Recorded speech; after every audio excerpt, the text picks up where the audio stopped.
सोलापूर तुळजापूर रस्त्यावर कटारे स्पिनिंग मिलच्या समोर आज दुपारी 1:15च्या सुमारास भरधाव कार आणि मोटारसायकल यांच्यात झालेल्या अपघातात एका महिलेसह दोघे जखमी झाले.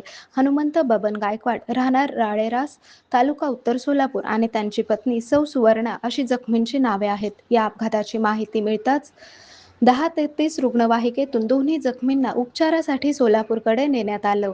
दरम्यान कार चालकास गर्दीत मारहाण झाल्याचेही समजते. या अपघाताची माहिती मिळताच पोलिसांनी ती कार ताब्यात घेऊन पोलीस ठाण्याकडे नेली आहे. अपघातातील जखमी लग्न कार्याच्या निमित्ताने तामलवाडी येथील एका मंगल कार्यालयात गेले होते. शुभ कार्य आटपून घराकडे परतत असताना हा अपघात झाल्याचे सांगण्यात आलं आहे. आरोग्य म्हणजे केवळ औषध नाही, तर निसर्गाच्या योग्य उपचारांनी मिळणारी खरी आरामदायक अनुभूती.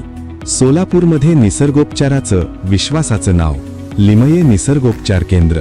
इथे उपलब्ध आहेत विना औषध उपचार पद्धती, ॲक्युप्रेशर, ॲक्युपंक्चर, कपिंग आणि मसाज थेरपी.